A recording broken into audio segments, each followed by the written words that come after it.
پیش ہو جاتا ہے۔ اچھا یہیں پہ بات تمام ہو جاتی تو میں بھی تمام کر لیتا، میرے رونگٹے کھڑے ہیں، ذریعہ اقدس قریب ہے۔ مولا حسین ہم سب کی شفاعت فرمائے اور اپنا کرم دنیا و آخرت میں بنائے رکھے۔ آمین تو کہہ لیا کرو۔ یہ اس میں کوئی پیسہ خرچ ہوتا ہے؟ مانگنے والا میں ہوں، دینے والے حسین ہیں، آمین بھی نہیں کہا جا رہا ہے۔ مطلب اتنی کنجوسی بھی اچھی نہیں ہے، کیونکہ مولا نے فرمایا کہ جس کے دل میں بخل ہے وہاں علی نہیں ہے۔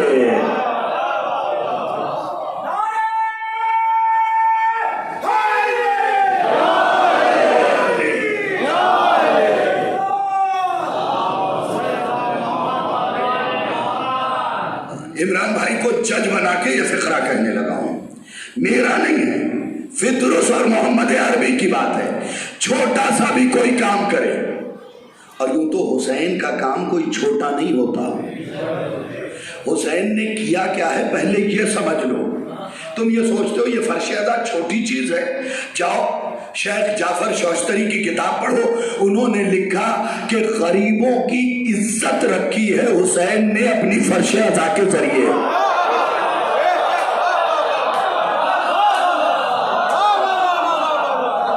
غریبوں کی عزت رکھی ہے حسین نے اپنے فرش ادا کے ذریعے، غریبوں کی عزت رکھی ہے حسین۔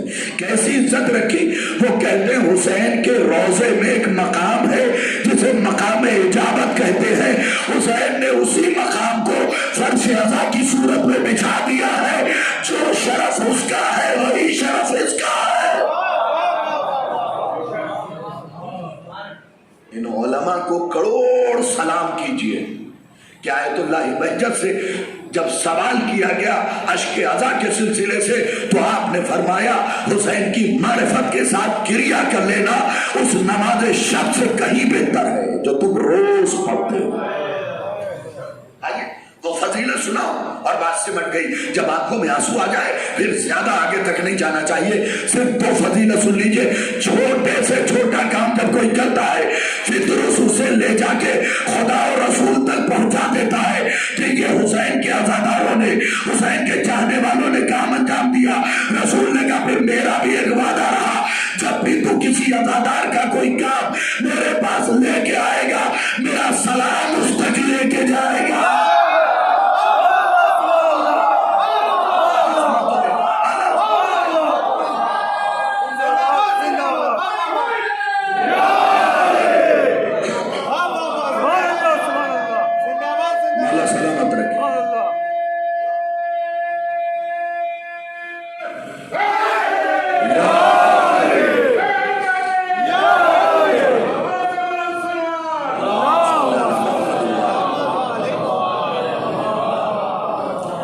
میرا بھی ایک وعدہ رہا، ابھی انعام سرکار دو ہے، ابھی تو میں نے ایک ہی پڑھا، دوسرا انعام بھی سن لیجئے۔ کیا کہا؟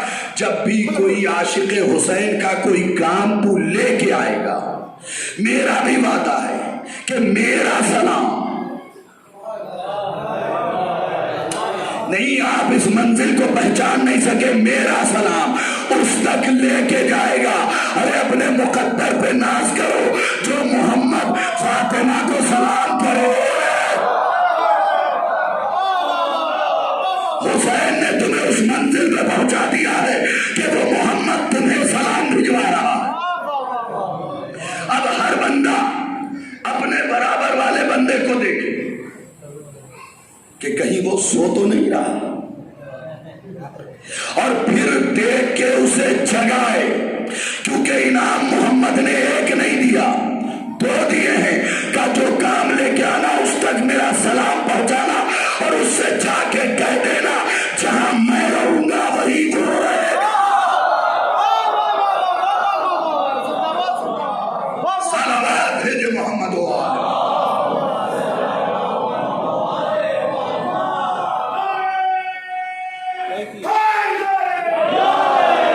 جہاں میں رہوں گا وہیں وہ رہے گا۔